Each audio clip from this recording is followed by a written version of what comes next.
अब मसला ये है कि आप लोग ज़ाहिर है IMF के प्रोग्राम के तहत स्टाफ लेवल मुआहदा हो गया, मुश्किल फ़ैसले हुए, आवाम सड़कों पर हैं।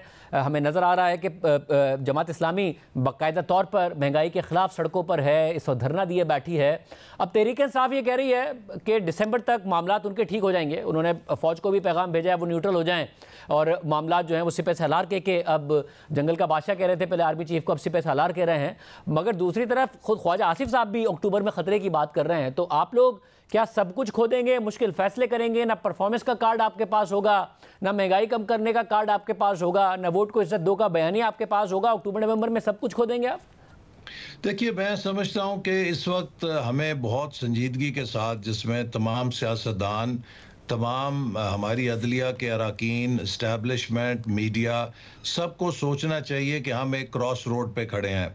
पाकिस्तान में जो इक्तसादी इस वक्त मसाइल हैं, इस पे किसी को कोई नई बात बताने की ज़रूरत नहीं। सब समझते हैं कि हम एक तकरीबन डेथ ट्रैप के किनारे पे खड़े हैं।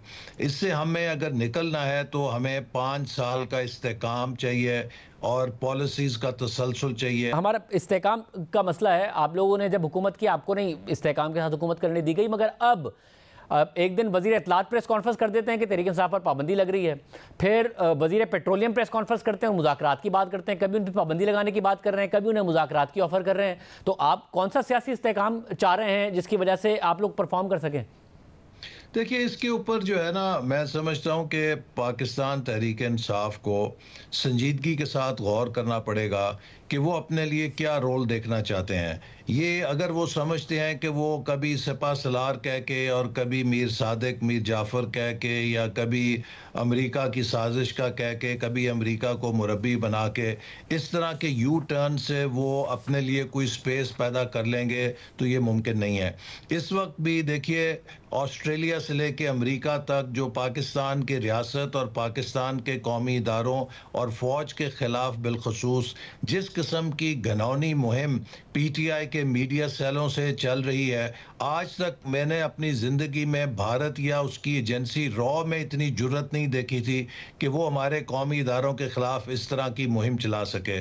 तो उनको फ़ैसला ये करना होगा कि क्या वो एक जमहूरी जमात बनना चाहते हैं या वो भी एक अगर उनके फैसला चाहते हैं। उनके फैसला करने से पहले बात हो सकती है या नहीं हो सकती। मगर आपने अगर फैसला करने से पहले, आपके ये फैसला करने से पहले कि आपने उनसे बात करनी या नहीं करनी, उनके ये फैसला करने से पहले कि उन्होंने अपना तर्ज अमल बदलना या नहीं बदलना, इस्टेब्लिशमेंट ने अपना फैसला बदल लिया और साइड बदल ली, तो फिर आपका क्या होगा? नहीं, देखिए, इस्टेब्लिशमेंट हो या जुडिशरी हो या हम हो या कोई हो, सबको पता है इस वक्त पाकिस्तान की क्या सूरत हाल है।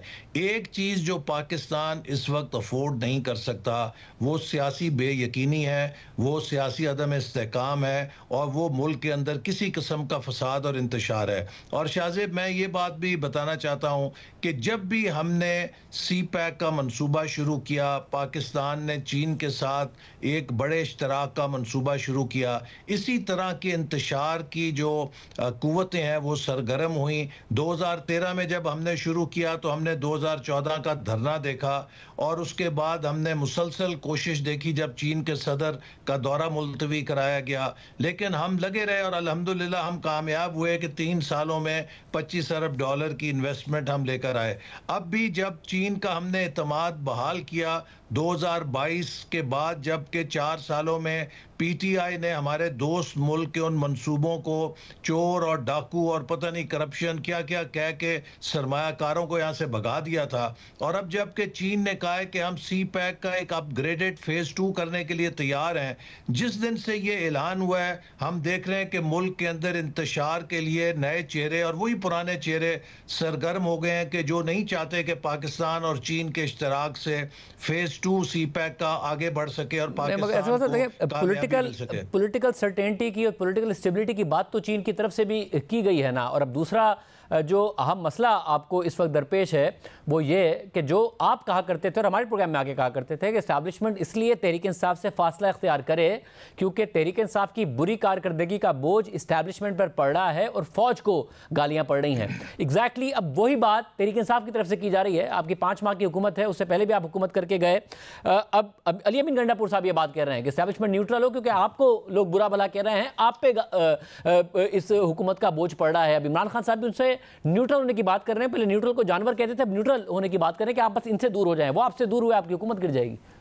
मेरा ख्याल है कि शाहजेब इस्टेब्लिशमेंट ही नहीं, पूरा मुल्क जानता है कि अप्रैल 2022 में अगर हम हुकूमत ना संभालते तो पाकिस्तान खुदा न खास्ता डिफ़ॉल्ट हो जाता, और प्राइम मिनिस्टर शहबाज शरीफ ने उस वक्त बड़े सख्त फैसले करके अपना पॉलिटिकल कैपिटल बर्न करके अगर हमने उस वक्त मुल्क को डिफ़ॉल्ट से ना बचाया होता तो शायद हम 2/3 अक्सरियत भी जीत के आज सिंगल हुकूमत बना के बैठे होते। और अब भी जब हम आए हैं तो पाकिस्तान के मसाइल को हल करने के लिए जो हमने रिफॉर्म शुरू की, आप देखिए पाकिस्तान की स्टॉक मार्केट जो है वो रिकॉर्ड तोड़ रही है। क्यों? ये नहीं कि सब कुछ ठीक हो गया है, ये इन्वेस्टर्स का कॉन्फिडेंस है कि हुकूमत की सिमत ठीक है। आज ही आपने देखा कि पाकिस्तान की रेटिंग भी निस्बतन बेहतर हो गई है।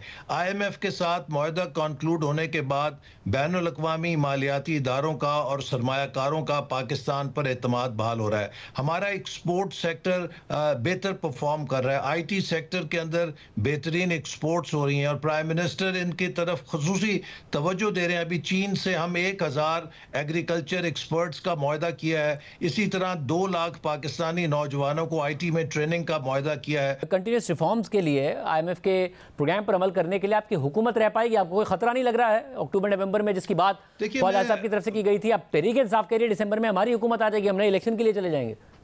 जी, तहरीक इंसाफ तो ख्वाब देखने में पाबंदी नहीं है, लेकिन मेरा ख्याल है कि इस वक्त जो पाकिस्तान की कोलिशन गवर्नमेंट के दोनों पार्टनर्स हैं, पाकिस्तान मुस्लिम लीग नून और पाकिस्तान पीपल्स पार्टी, ये दोनों बहुत आजमूदा जमातें हैं और ये रिस्पॉन्सिबल पार्टीज़ हैं। इस वक्त सबको पता है कि खुदा न खास्ता अगर पाकिस्तान का बहरान इस वक्त किसी भी नए बहरान की तरफ गया या बेयकीनी की तरफ गया तो ये हालात शायद इतने बिगड़ जाएं कि फिर रिट्रीव ना हो सकें। और जबकि हम एक रिकवरी के पाथ पे चल रहे हैं, हम जबकि मुल्क को अब निकाल रहे हैं इन मसाइल से, इनका हल तलाश करते हुए आगे बढ़ रहे हैं, तो इस मौके पे किसी किस्म की डिसरप्शन पाकिस्तान के लिए बड़ी तबाहकुन होगी।